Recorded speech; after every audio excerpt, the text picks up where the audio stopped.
Hey guys, what's up? My name is Anthony, and welcome to another edition of B&A Sports Talk. And I'm not gonna lie, I was gonna do a whole Ryan Finley film analysis, and I was gonna have a highlights video and saying like, oh, how much Ryan Finley sucks. Actually, well, he's not that bad, but he got benched for Brandon Allen, and the Giants are gonna have to face Brandon Allen, and he's not much better. And I think that the Giants should be able to win this game.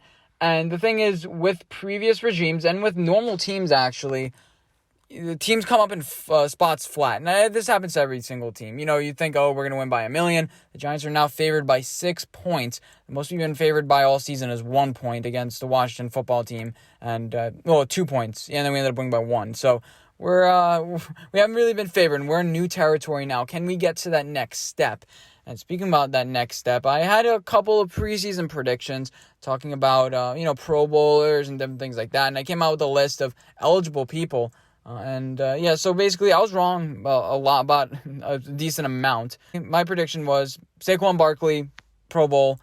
Yeah, even if I don't think he really fits his offensive scheme, I don't think he fits like a Bill Belichickian. We've been discussing it, like, if we can trade Barkley to maybe like a Arizona Cardinals or a team that feels like they can compete, and like, all we need is a running back to compete. But a lot of teams right now feel like they have their running backs. I mean, what teams don't feel like they really have their running back? It's kind of like a patchwork thing. But obviously, if Saquon Barkley is on the market, I think we can easily get a second rounder for him, a second and a fourth. And people will probably be like, oh, what do you mean? Or whatever. Like, we can get way more than that. And we'd be able to get like probably a starter or two. Do you think a team is going to trade a first for Saquon? Maybe, but that's pretty much all we get. I would think about it. Because if we can whip out Alfred Morris and have a good rushing game, I'm fine with that, But obviously, Alfred Morrises don't grow on trees. That's not the right term. Like, not in every scenario, Alfred Morris, a guy who's 31 years old, is going to be great. So I had Saquon Barkley on my Pro Bowl roster, and he probably wouldn't have made it. Obviously, he played the Steelers, and he looked good in the beginning of that Bears game, busting out some long runs. I think like 2 long runs in that game. But I was wrong about that. Next, I said Evan Ingram. Now, he's one of the worst-rated tight ends. I think like bottom 3 or 4, so obviously that's not a great pick. But he's gotten better with blocking. We've seen some spurts of him being able to hold himself in blocking, but obviously he's not great. He doesn't really have the size. Blocking has a lot to do with, one, it has to do something with technique, but also has to do with like wanting it. And I think Evan Ingram now, when you hit rock bottom, like I feel like the Giants did, some teams feel like they haven't quite hit their rock bottom, but the Giants hit a rock bottom, especially that game against Tampa, and now we're excelling. Evan Ingram hit a rock bottom, I think, against the Eagles. And ever since then, if you take a look at his numbers, he's been fairly productive. And he's only dropped that one ball against Washington. But other than that, he's been fairly solid. But he didn't make the Pro Bowl. As far as Jabril Peppers, he's kind of like a Julian Edelman. Like, only people on the Giants know about him. It probably wasn't the smartest pick. But Jabril Peppers is just a solid player. He's decent in coverage, underrated in coverage. People will use that Boston Scott touchdown at the end of the Eagles game to be like, oh, he sucks in coverage. Give me a safety that would have blocked that. Mr. Jamal Adams, Mr. What was his name? Like Butch Boy, people called him. But Jabril Peppers was one of my predictions. I thought he'd break out this year, and obviously he was dealing with some injuries, and he's a special teams guy. He's overall a gadget guy. Probably wasn't the smartest. I don't want to say gadget guy, but he's a versatile piece.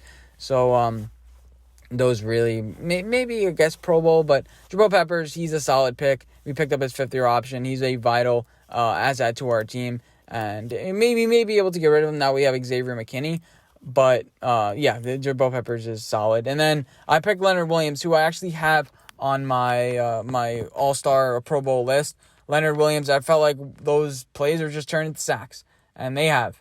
And he's just confident this year. He's doing all those, showboating and things, and he's overall having fun. I think he's the keeper as far as him versus Dalvin Tomlinson. I'd get Leonard. If Leonard Williams is asking for more than $20 million, I'd step away. But he's asking, if you take a hometown discount, especially if we win, especially if morale is high with the Giants, I think you can get him for a little bit cheaper. People are saying, we can get him for like 16 per. You're not getting him for 16 per, especially with the contracts that Joey Bosa and Myles Garrett signed. He's not as good as those guys, but the market's only going up, I think, even in this COVID year. I think the market's only going up, and it's not going to be smart for him. Excuse me, yawn there. Hopefully I cut that out of the video. If I didn't, that's kind of embarrassing. But He's not going to take a huge discount if we all of a sudden start losing games. He's going to go somewhere else. He's a California kid at heart.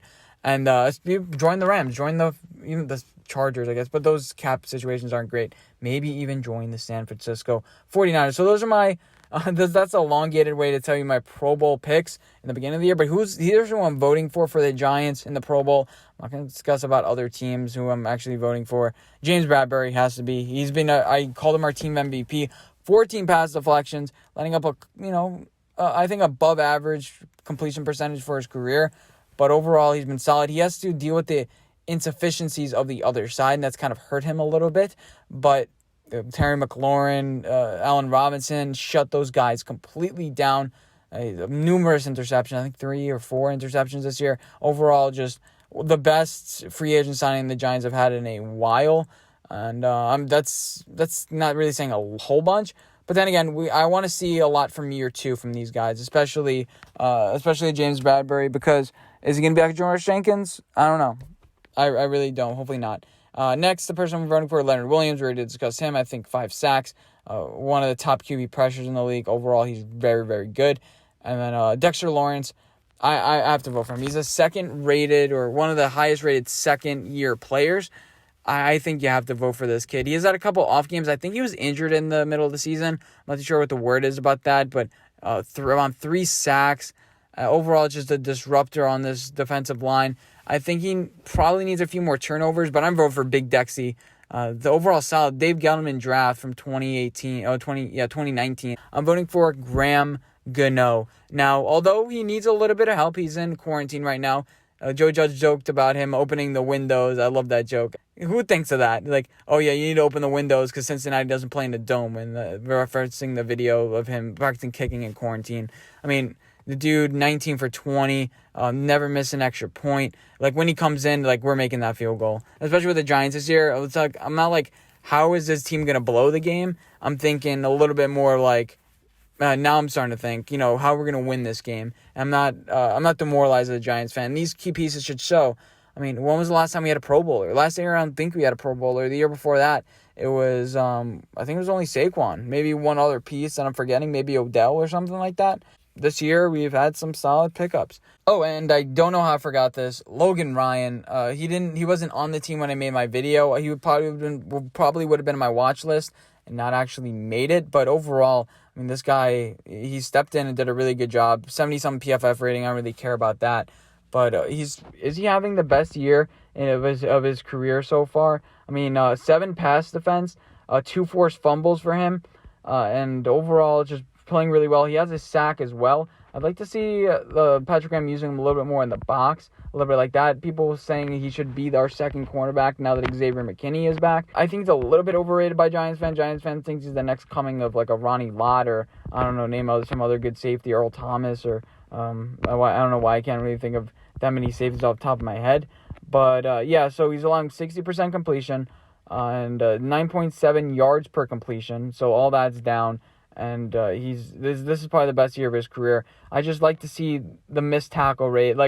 When I think about Logan Ryan, I think about missed tackles, and now I see that number 12%. That's pretty high. I like to see a little bit higher, but being a fairly productive player this year, and a really key piece of why this defense has been playing so well. But I hope you guys enjoyed this video. Let me know what you guys think, and I'll see you guys in my next one. Bye, guys.